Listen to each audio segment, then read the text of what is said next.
Hello guys, welcome back to Monster Girl Gamu. In the last episode, I met a skeleton with boobs. Probably, maybe, Sans long lost hot cousin. At least she got a rack. I mean, I don't know how she has a rack, but we'll maybe find out later, if you know what I'm saying. Okay, where were we? The store was largely empty. Juba couldn't tell if it was related to the time or the fact that there were 3 other bookstores on the street. The tiny group there was split between humans and non-humans. 2 normal human couples and 1 clerk. If it wasn't for the rest, you'd assume it was a struggling but normal bookstore. But the rest. A half-horsewoman browsing the self-help section, a demon man who clearly wasn't watching his 2 unruly children, and a woman made out of rain clouds? How does that work? G-Boy tried his hardest not to stare. A few minutes later, she returned, munching on a half of a muffin. Hey, is that one of those weather women? Tempstas? I think that's what they're called. Can't remember the last time I saw one in person. I heard if you throw a coin in their water and make a wish, it'll come true. Oh, the clerk girl said your card will be ready in a few minutes, so, you know. Look for a coin, things I guess. You didn't explain. You didn't explain why I need the fucking thing. Really? That's odd. Why didn't you say something sooner? Let's see if I can explain this correctly. Certain races have a tendency to feed on humans, both sexually and literally. What? That kind of thing's real bad for tourism, you know? So, to curb this type of behavior, protection IDs were created. As long as you've got one, you can't be raped, skewered, raped, petrified, raped, stuck in a series of riddles, and so forth. Even you lived in the designated monster city. What's that look for? I've got no interest in eating you. I'm not some common zombie. You said the rape like 3 times. Her face. Yeah, I guess I did. She's gonna rape me, isn't she? I don't like that look. Well, you're alright, or whatever. No need to thank me. I'm just doing my duty. If the shoe was on the other foot, I'd like to think you'd keep me from being eaten. Were Pacino and that what Pacino do? What? Pacino? Pacino keep Pacinos from being brutally eaten or violently raped. Speaking of flooded with semen, I should go check on your card. Stay here. She returned less than half an hour later, with a square no bigger than the credit card, and a bag of muffins. Jibo considered asking why a skeleton would eat muffins, but realized it would only lead to another bizarre discussion. Hey, I brought the muffins. I have the bag already, but they're still good. Skelly also brought your card. She didn't forget. That Tempstas was still over there. Maybe I should have said something. Or at the very least, I should have thrown a coin at her. Oh, here! Your very own protection ID. According to the set ID, D-Boy's number is 7398. Try not to forget, alright? For the record, Skelly's number is 00085, boobs. Really? I see what you did there, Creative Nice. Because it looks like boobs. I had no idea your last name was, but it turns out you've got a record, which is super cool, by the way. So the clerk was able to get it from that. Lucky you, right? Oh, it comes with a manual. You should go over that later. It's got important stuff like the curfew. I guess this is goodbye for now. But it was really cool meeting you. Maybe you'll get lucky and end up in the same classes. Cool? She was right. It was cool. She was cool. Her spurging had distracted him long enough for him to forget he was talking to a real, live, spooky skeleton. He'd dream of the day he had his own undead army. He even doodled it in his notebooks. And while she wasn't exactly an army, he was still living out in his adolescent wet dream. Undertale. It finally dawned on D-Boy. There's an entire world outside of his one mall town. A world filled with monsters and magical people. It was the start of an adventure. and yet only an attractive skeleton woman, willing to guide him the entire way. So, for the first time since his parents shipped him off to this bizarre town, D-Boy smiled. He smiled and extended his fist towards her. What's this? You're not looking to fight, are you? I don't have a bone to pick with you. I barely know how to punch. There's no sport in fighting me. Oh, I know what this is. I saw this in a movie once. Are you saying I should?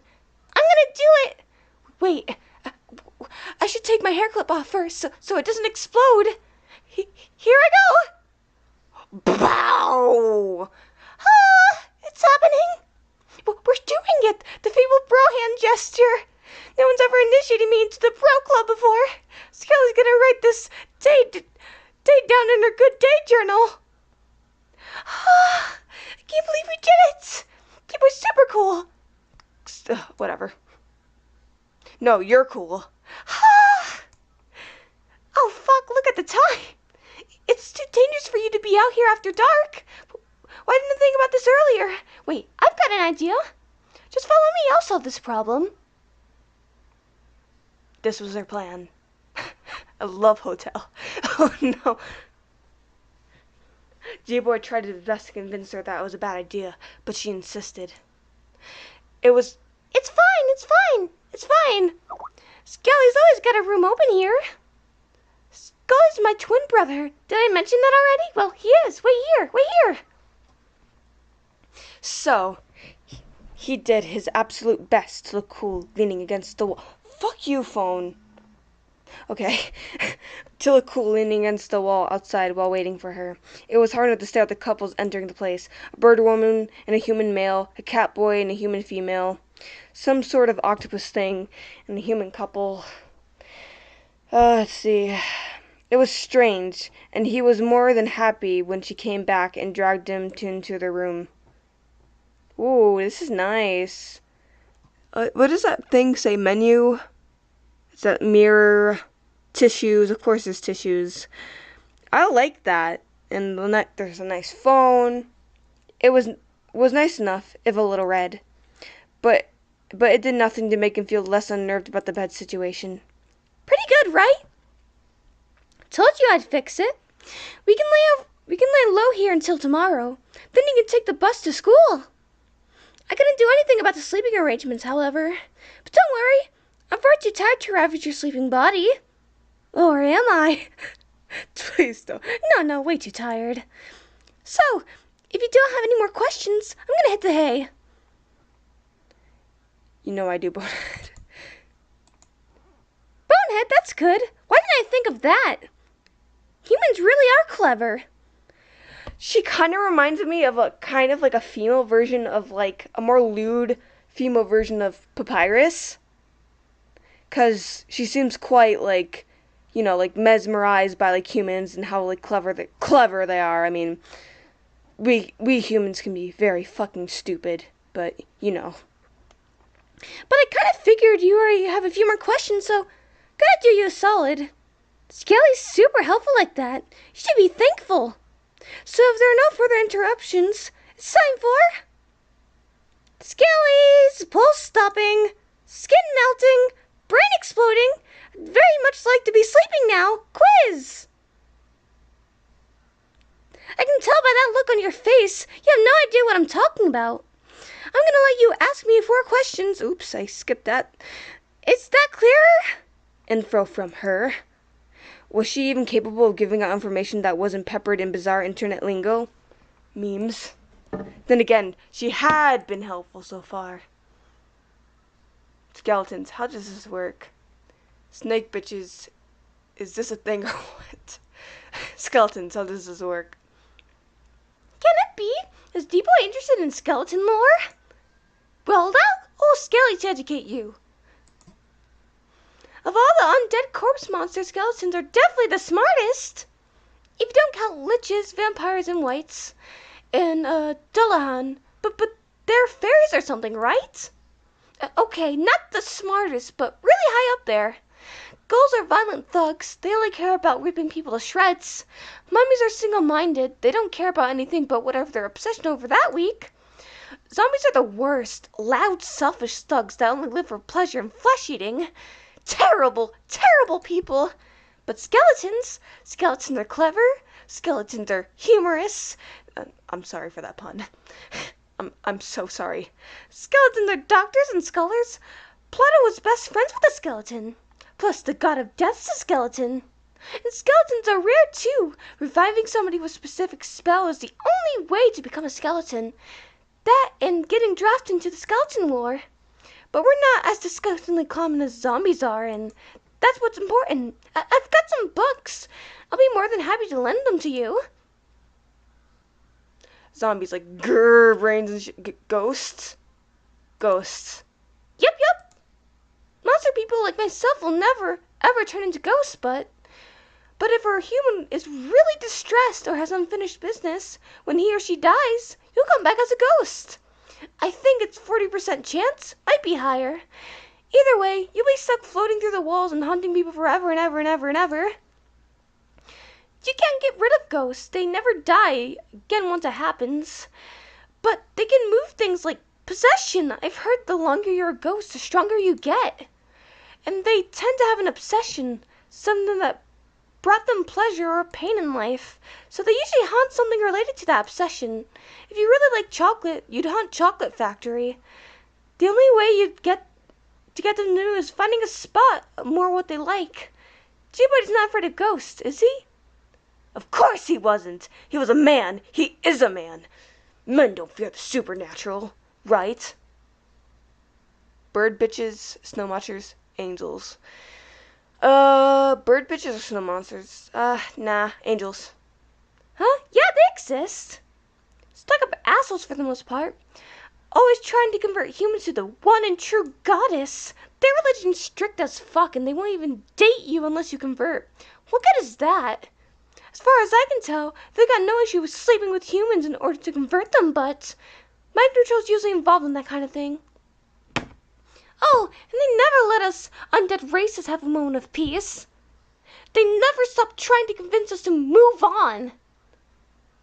Things would be so much better if you joined us hereafter. Why do you insist on clinging to this ugly mockery of life? The one true goddess frowns upon those that refuse to bend to her will. Fucking pious cunts is what they are.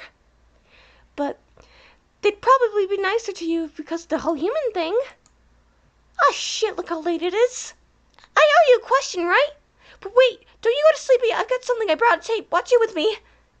D-Boy expected some weird fetish porn of some sort, but to much of his surprise, it was a Maho Shoujo, or whatever it's called. It was a Madoka Magica. Man, I love Madoka Magica. That was the shit. Sorry. Let's see. The plot involved an ordinary girl turned into a magical defender. Her magical wand had the ability to change into an axe. Many limbs were lost as the show went on. In addition to her wand axe, she carried a few other items, like the Love Lantern, which could illuminate the way for lost souls to unlock any door or chest. It sounds like Legend of Zelda. Or the Magical Maiden Mirror, which allowed her to enter the battlefields of various monsters of the week. And something called the Cutie Card Container. From what he could tell, every monster defeated gave up a card, and the cards were stored in there. Is this like Yu-Gi-Oh!, Madoka Magica, and like Zelda mixed together? Her main power, however, involved removing her head and changing it into various things. That's interesting. He didn't understand that at all. The main villain was King Midas. I don't know, hell-bent on turning everyone to gold. That was confusing as well. But what the fuck? Like, aside from those quirks, it was basically a by-numbers magical girl show.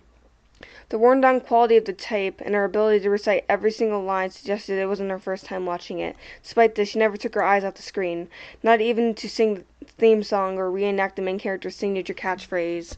I am the embodiment of love. I gotta do this in like... shit, I have to go already. Shit. Like, very soon. Because of the recording limit. So, sorry for doing it short, but I'm a freaking noob at this. So, see you memes later. See ya later.